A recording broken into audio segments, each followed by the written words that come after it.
আমি গিয়ে বাবার পাশে বসলাম। বাবা আমার হাত ধরে বলল, তোর খুব কষ্ট হচ্ছে রে। আমি বললাম, আরে ধুর, এগুলো কি বলো।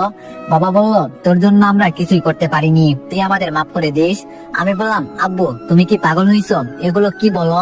আমার ফ্যামিলি আমি না দেখলে কে দেখবে, আর আমার কোনো কষ্ট হচ্ছে না। বাবা বলল, অবন্তীর বাবা আসছিল। আমি বললাম, কি বললো। বাবা বলল, ওরে নিয়ে যেতে চাই, এভাবে নাকি দিন যায় না। আমি বললাম, তুমি কি বললে। বাবা বলল, আমি তো বলে দিয়েছি আমি আমার মেয়েকে জীবনেও দিব না।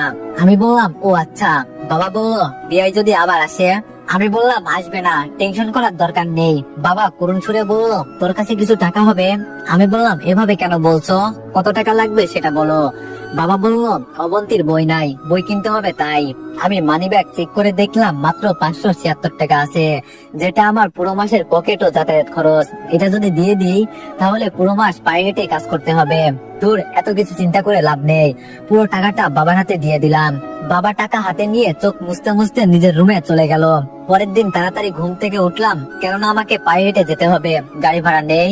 তাই তাড়াতাড়ি উঠে রওনা দিলাম। তারপরও অফিস পর্যন্ত যেতে 20 মিনিট দেরি হয়ে যায়।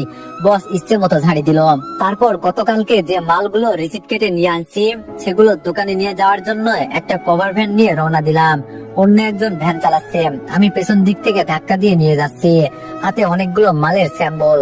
একটা দোকানে মাল দিয়ে আসার পথে ভাবিকে দেখলাম অনেকগুলো মেয়ের সাথে, মনে হয় ক্লাস শেষ করে বাসায় যাচ্ছে। ভাবির চোখ দেখেই চিনে ফেললাম যে এটা ভাবি হবে। আমি তখন ভ্যান ঠেলতেছি, ভাবি আমার দিকে অবাক দৃষ্টিতে তাকিয়ে আছে। আমি ওনার চোখে স্পষ্ট পানি দেখলাম। আমি ভাবিকে দেখেও না দেখার ভান করে চলে গেলাম। এভাবেই আমাদের দিন যাচ্ছে। বাস্তবতা যে কি জিনিস হারে হারে টের পাচ্ছি। আজকে শুক্রবার, চাকরি টিউশনি সবকিছু বন্ধ, তাই ঘুমিয়ে আছি। অনেকদিন ধরে ঠিক মতো ঘুমাতে পারি না। ভাবি আমার রুমে আসলো। ভাবি বলল, তামিম, এই তামিম। আমি বললাম, আরে ভাবি আপনি কখন আসলেন। ভাবি বলল, এই তো একটু আগে। অনেক বেলা হয়েছে, এইবার ঘুম থেকে ওঠো। আমি বললাম, উঠতেছি। আসলে শরীরটা কেমন যেন ব্যথা করতেছে, তাই ঘুমটা একটু বেশি হলো। ভাবি বলল, তোমার খুব কষ্ট হচ্ছে তাই না।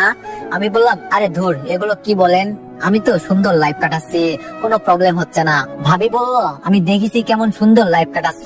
আমি বললাম, আচ্ছা আপনার পড়ালেখার কি অবস্থা। কথা ঘুরিয়ে নিলাম। ভাবি বলল, মোটামুটি। তুমি আর পড়বে না। আমি বললাম, দেখি কি করা যায়, কলেজে যাওয়ার মতো তো সময় নাই, পরীক্ষাটা দিব, যদি কপালে পাশ লেখা থাকে।